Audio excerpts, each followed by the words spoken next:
All right, guys, thanks for tuning in. We're back out here on the lake. I got another video for you guys. Obviously, winter is here.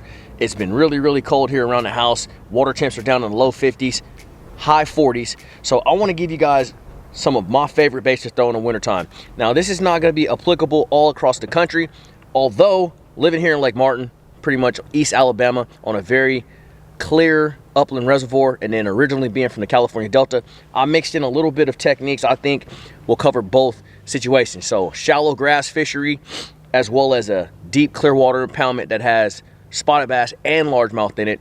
I thought I'd just kind of mix that all together like a little gumbo pot for my top baits that I like to throw during the wintertime. All right, guys, so without further ado, we're gonna jump right in it. I'm also going to include rod, reel, line size, etc. You guys got on me last time, so I made sure to include that in this video. So here we go. All right, guys, I'm going to break this down kind of in order of importance to me, in my opinion. These are the baits that I cannot leave home with in the wintertime without. And I'm going to start from, you know, like number one and work my way down. So the most important one, I don't care where you live in the country, the one you gotta have tied on in the wintertime is some form of a jerk bait. The water temps are low, the bass are lethargic, oftentimes they don't want to chase baits long distances. That jerk, pause, letting that bait sit is just a winter. No pun intended. It's a winter this time of year. So anyways, a jerk bait. Rod selection for this, 6'8". I've really been playing with a little bit of shorter rod here recently. I used to be a 7-foot guy, but as I've gravitated to a shorter rod, I found that it's a lot easier to get the action out of this bait that I want in trigger strikes. So a 6'8" medium action rod, a 6/8 to 1 gear ratio reel, 12-pound fluorocarbon. That's gonna be my setup for the jerk bait. Gotta have him. All right, guys, number two. You already knew this was coming.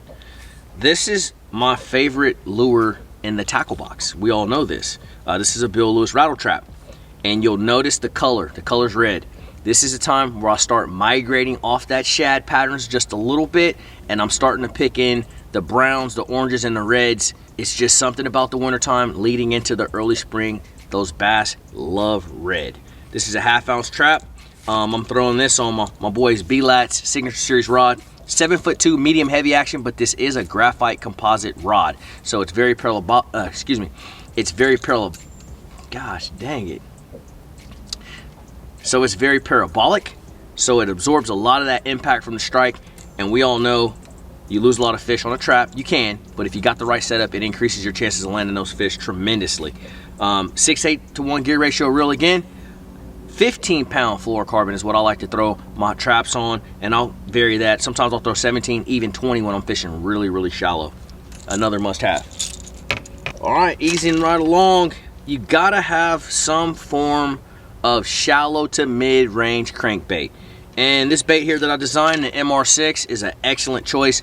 You can fish this thing as shallow as 2 feet, and it can get down as deep as to 8 foot depending on the size line you use. So a lot of times I'll have several of these tied on in various colors, but nevertheless, it's that zone that I want to capture. That 0 to about 8 foot is that zone. Cover a lot of water, move around, get an idea of what these fish are doing. Again, fluorocarbon, 12-pound is my choice. 6/8 to 1 gear ratio reel, which is a staple on all of my moving baits, and I'm throwing this on a favorite rush, and this actually is a medium heavy action, but it fishes more like a medium. So again, not too stiff of a rod with your moving baits, but the MR6 is a winner. I keep saying that. I like that. In the winter, it's a winner. Makes sense? All right, moving along. Now we're gonna get into some slower moving baits. Like I spoke in the beginning of the video, the fish are lethargic oftentimes, but you'll notice I have a lot of moving baits. Moving baits are excellent in the wintertime. Don't let that water temperature fool you. But given conditions on a day like today, you got high bluebird skies, post-front condition, those fish become even more lethargic, and it's even harder to get them to chase a bait. So you do sometimes have to slow down and drag something around to get bit. It's just the nature of the beast. So let's jump into a few baits that I think will do that properly. Right here, I got a spinning rod. I know y'all didn't think I was gonna do this video with not having a spinning rod, and what's the bait on it? A drop shot. Sat here and thought really hard and long about this one. You know, I was torn between a NACO rig, a drop shot, a Ned rig. So many great techniques out there. but the one that I feel is the catch-all that will dominate with largemouth, smallmouth, and spotted bass alike is gonna be the drop shot. And not to mention, it's hard to not think about my boy Aaron Martins through all of this, and what an amazing fisherman he was. And I mean, he made one hell of a living on this right here. So it's something that you just should have tied on. You can fish it shallow, 0 to 2 foot of water. You throw it out 50, 60, 70 foot. It does not matter where the fish are. They will get caught with a drop shot. Rod set up here, 7'2", medium heavy action, spinning rod. It's a 3000 series, and I have that attached to 10-pound Seaguar braid, a 12-pound gold label leader, fluorocarbon, of course. And you can, this is a great setup to mix in all those other spinning applications I was speaking about, Naco rig, Ned rig, shaky head, things like that. But in this particular video, I'm choosing the drop shot. All right, last but not least, again, J-Dub calling and interrupting my video. What's up, big dog? My bad, bro. Oh, that's all good, man. Hey, anything for the homies, man, you know? Always, man. Always right on time. Always, always, big dog. What's shaking? Really always. All right, guys, and last but not least, saw it in one of my more recent videos, and that's a jig. Another great bait that you can pitch at targets that you can visually see. You can throw it out deep, you can fish it shallow. Very versatile, and it doesn't have to be a flipping jig. A casting style jig will work just fine, and it's actually a little bit more universal for fishing deeper water and shallow. But you'll notice I got my little pork chunk on there. I'm telling you guys, when that water gets cold, I really love a pork frog. So it's just a basic brown jig, black and blue, browns, whatever, it'll get it done. Setup on this, I'm throwing a 7'2".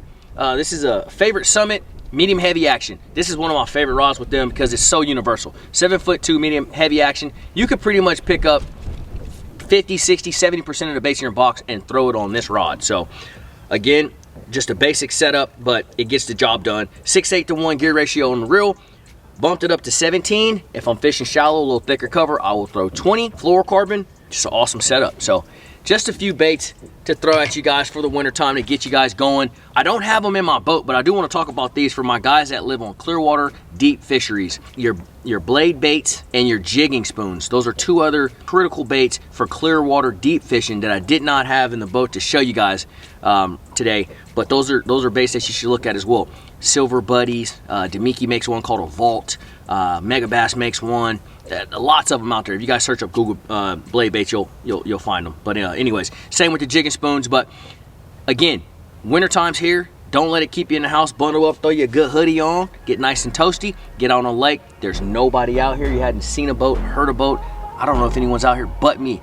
I'm about to get to fishing, so I'll check back in with you guys later. Make sure you like, subscribe, drop me a comment, and I'll see you at the next one. See you.